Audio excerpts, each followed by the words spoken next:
करोड़ों की दुल्हन। अध्याय 5 नई सुबह नए एहसास भाग 1। सुबह 5:30 बजे। पूरा राठौर मिशन अभी गहरी नींद में था, लेकिन दूसरी मंजिल के एक कमरे की लाइट जल चुकी थी। अवनी उठ चुकी थी। नहाकर उसने हल्के गुलाबी रंग का सूती सलवार सूट पहना, बालों की साधारण चोटी बनाई और दुपट्टा सिर पर रखकर कमरे से बाहर निकल गई। महल के बीचों बीच बने छोटे से मंदिर का दरवाजा उसने धीरे से खोला। अंदर हल्की सी धूल जमी हुई थी। अवनी ने चारों तरफ देखा, फिर पास रखा कपड़ा उठाया और बिना कुछ कहे मंदिर साफ करने लगी। कुछ मिनट बाद उसने दीपक जलाया। घंटी की मधुर आवाज पूरे महल में गूंज उठी। टन टन टन। तभी पीछे से किसी की आवाज आई। अरे! अवनी घबराकर पलटी। सामने सविता जी खड़ी थीं। माफ कीजिए, अगर मैंने बिना पूछे। सविता जी मुस्कुरा दीं। माफी क्यों मांग रही हो बेटा? अवनी ने धीरे से कहा। मुझे लगा शायद यहां पूजा करने की अनुमति नहीं होगी। सविता जी कुछ पल मंदिर को देखती रहीं, फिर बोलीं, सच कहूं, इस मंदिर में रोज दीपक जले हुए कई साल हो गए। अवनी हैरानी से बोली, कोई पूजा नहीं करता? स्टाफ कभी कभी सफाई कर देता है, लेकिन रोज पूजा नहीं। अवनी ने भगवान की तरफ देखा, फिर धीमे से मुस्कुरा दी। अगर आपको कोई आपत्ति न हो तो मैं रोज पूजा कर लिया करूं। सविता जी की आंखों में अपनापन आ गया। अब यह घर तुम्हारा भी है बेटा। अवनी ने धीरे से सिर झुका दिया। पूजा के बाद वह महल के पीछे बने विशाल बगीचे में चली गई। सुबह की ठंडी हवा, रंग बिरंगे फूल और पेड़ों पर चहचहाते पक्षी। अवनी के चेहरे पर पहली बार सुकून दिखाई दिया। वह एक गुलाब के फूल के पास बैठ गई, धीरे से उसकी पंखुड़ियों को छुआ। कितने सुंदर हो तुम। तभी पीछे से आवाज आई, मैडम। अवनी पलटी। माली रामू हाथ जोड़कर खड़ा था। सुप्रभात। अवनी मुस्कुराई। सुप्रभात। ये सारे फूल आप संभालते हैं? रामू गर्व से बोला, जी, लेकिन आज पहली बार कोई इन्हें इतने ध्यान से देख रहा है। अवनी ने झुककर सूखे पत्ते उठाने शुरू कर दिए। रामू घबरा गया। अरे मैडम, ये आप क्या कर रही हैं? मैं कर लूंगा, अवनी हंसते हुए बोली। 2 पत्ते उठाने से मैं छोटी नहीं हो जाऊंगी। इतने में गोपाल हाथ में पाइप लेकर आया। रामू काका, आज पौधों को पानी मैं दूंगा। रामू ने माथा पकड़ लिया। नहीं, पिछली बार याद है क्या हुआ था? गोपाल मुस्कुराया। अरे वो तो गलती से। पिंकी भी वहीं आ गई। गलती से नहीं, इन्होंने गुलाब को इतना पानी दे दिया था कि 2 दिन तक गमले में मछली पाल सकते थे। अवनी की हंसी छूट गई। गोपाल ने बनावटी नाराजगी दिखाई। तुम लोग मेरी इज्जत नहीं करते। पिंकी बोली, पहले कोई इज्जत वाली हरकत भी तो करो। तीनों हंस पड़े। उसी समय महल की तीसरी मंजिल बालकनी में खड़ा रुद्रांश अपना ब्लैक कोट पहन रहा था। ऑफिस जाने से पहले उसकी नजर अनायास नीचे बगीचे की तरफ गई। अवनी फूलों के बीच खड़ी एक छोटे से पौधे की टेढ़ी टहनी सीधी कर रही थी। उसके चेहरे पर मासूम सी मुस्कान थी। रुद्रांश कुछ सेकंड तक उसे देखता रहा। उसके चेहरे पर कोई भाव नहीं आया। उसने बस इतना कहा, कार तैयार करो। जी सर। वह मुड़ा और बिना एक शब्द बोले अपने कमरे से बाहर निकल गया। नीचे अवनी को जरा भी पता नहीं था कि किसी की ठंडी नजर कुछ पल के लिए उस पर ठहर कर जा चुकी थी।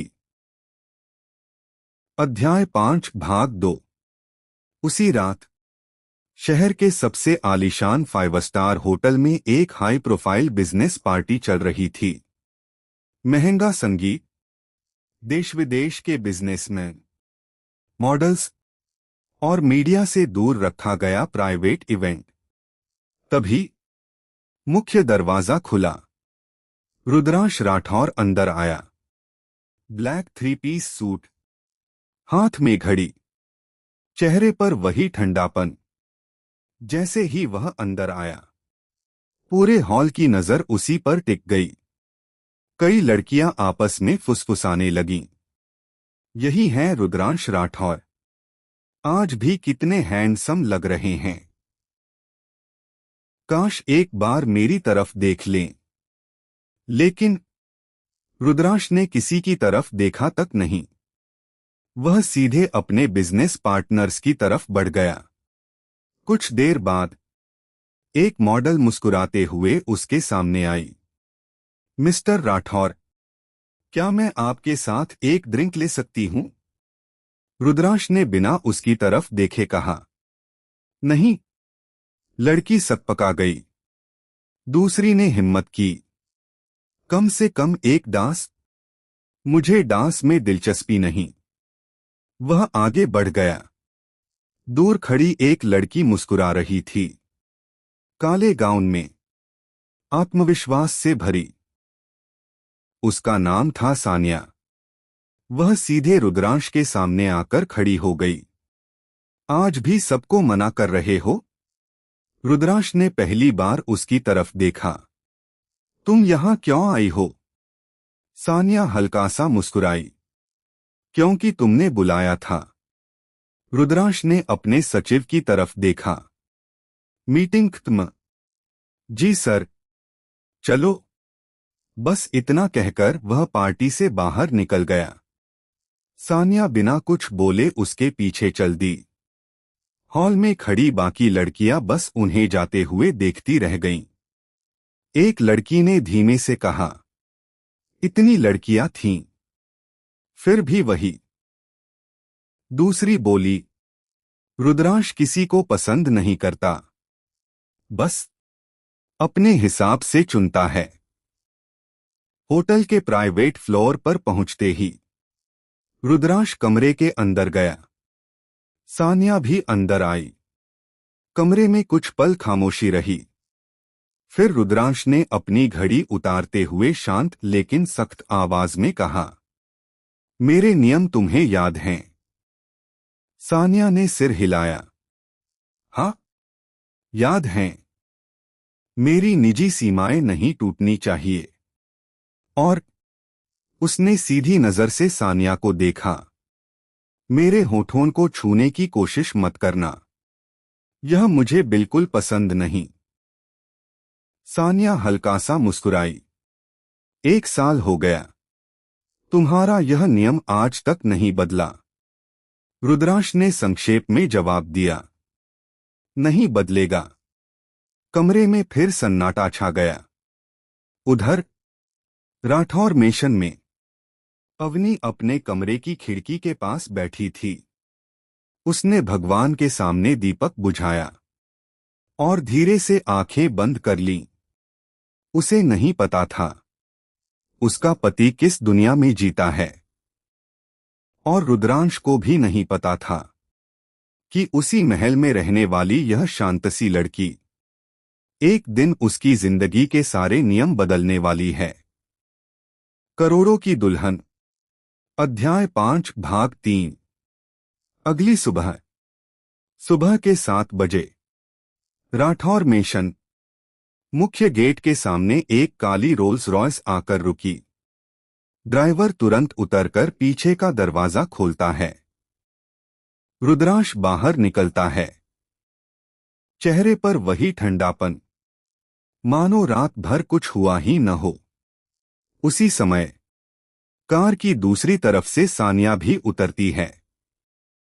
वह मुस्कुराकर बोली, शाम को मिलोगे? रुद्रांश ने अपनी घड़ी देखते हुए सपाट आवाज में कहा, अगर समय मिला तो मेरा सचिव बता देगा। रुद्र, ऑफिस के समय मुझे इसी नाम से बुलाया जाता है। सानिया ने तुरंत सिर हिलाया। Sorry mister Rathore. ठीक। बस इतना कहकर वह बिना पीछे देखे मेशन के अंदर चला गया। सानिया ने हल्की मुस्कान के साथ सिर हिलाया। तुम कभी नहीं बदलोगे। वह वापस कार में बैठी और चली गई। उधर किचन में अवनी ने दुपट्टा ठीक किया और अंदर झांका। सविता जी, अगर आपको बुरा न लगे तो क्या आज मैं नाश्ता बना सकती हूं? सविता जी ने आश्चर्य से पूछा। तुम? अवनी मुस्कुराई। मुझे खाना बनाना बहुत अच्छा लगता है। घर पर ज्यादातर खाना मैं ही बनाती थी। सविता जी कुछ पल उसे देखती रहीं। फिर बोली, ठीक है, लेकिन गोपाल तुम्हारी मदद करेगा। इतना सुनते ही गोपाल ने दोनों हाथ जोड़ लिए। नहीं मैडम, मेरी मदद से खाना कम, हाथ से ज्यादा होते हैं। पिंकी तुरंत हंस पड़ी। सही कह रहे हैं। पिछले महीने इन्होंने चीनी की जगह नमक डाल दिया था। गोपाल ने सफाई दी। डिब्बे एक जैसे थे। अवनी हंसते हुए बोली, कोई बात नहीं, आज बस सब्जियां धो देना। गोपाल ने गर्व से कहा, ये काम तो मैं आंख बंद करके कर सकता हूं। 5 मिनट बाद छपाक, सब्जियों की टोकरी सीधे पानी से भरे टब में गिर गई। पिंकी ने माथा पकड़ लिया। वाह, धोना था, डुबोना नहीं था। अवनी अपनी हंसी रोक नहीं पाई। कोई बात नहीं, निकाल लेते हैं। किचन में पहली बार हंसी गूंज उठी। करीब आधे घंटे बाद डाइनिंग हॉल में नाश्ता सज चुका था। रुद्रांश हमेशा की तरह आया, कुर्सी खींची और बिना कुछ बोले खाना शुरू कर दिया।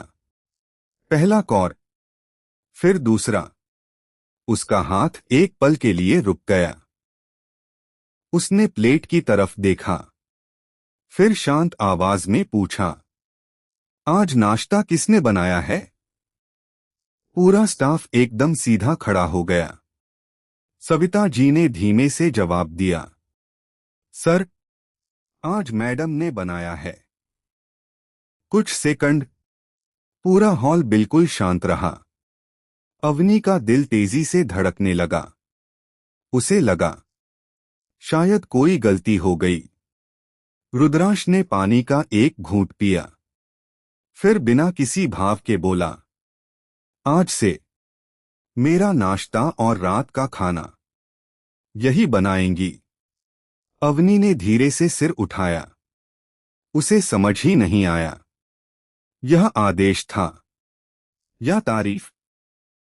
रुद्रांश कुर्सी से उठा, कोट पहना और बाहर निकलते हुए बस इतना कहा, स्वाद बदलने की जरूरत नहीं।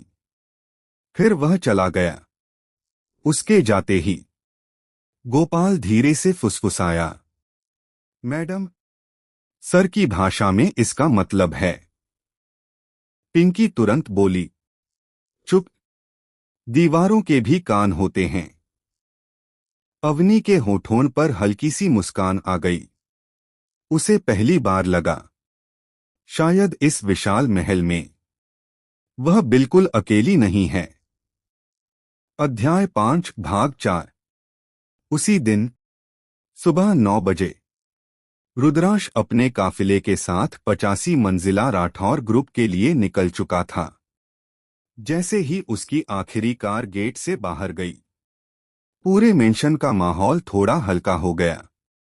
गोपाल ने लंबी सांस छोड़ी। बच गए। पिंकी ने तुरंत चुटकी ली। सर ने डांटा भी नहीं था आज। गोपाल बोला, डांट की जरूरत ही कहां पड़ती है, उनकी एक नजर ही काफी है। तीनों हंस पड़े।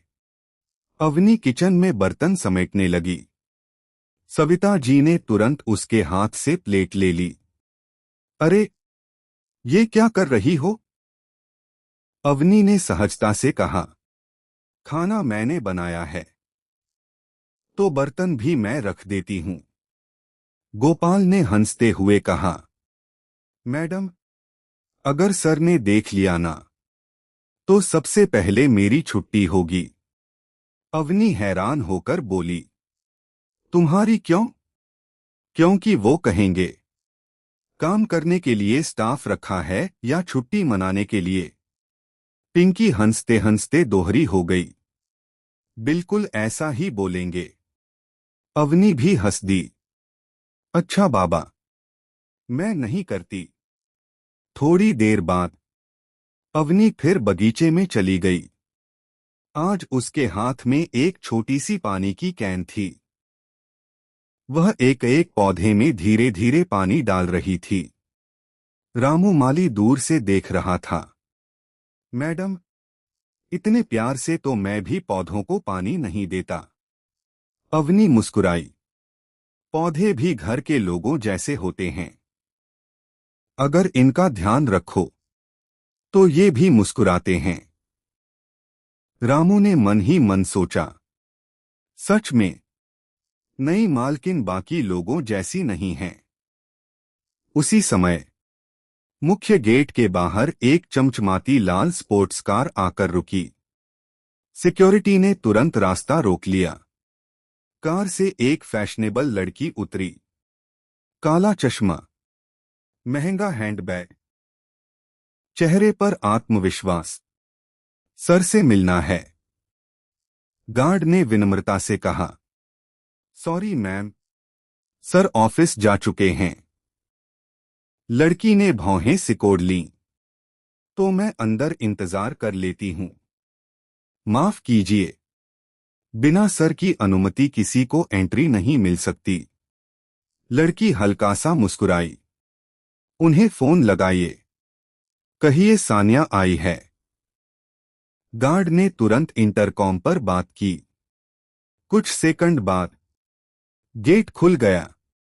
गोपाल ने दूर से देखा और धीरे से पिंकी से बोला, लगता है कोई खास मेहमान है।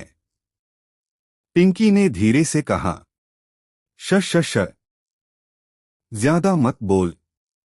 उधर। अवनी ने सिर्फ एक बार उस लड़की को देखा, फिर चुपचाप अपने पौधों में व्यस्त हो गई। उसे न जिज्ञासा थी, न कोई सवाल। वह बस अपने काम में लगी रही। दूर खड़ी सानिया ने एक पल के लिए अवनी को देखा, फिर मुस्कुराकर बोली, तो यही है मिसेज राठौर। उसकी मुस्कान के पीछे क्या था, यह अभी कोई नहीं जानता था। जारी रहेगा। लाइक कमेंट जरूर करें।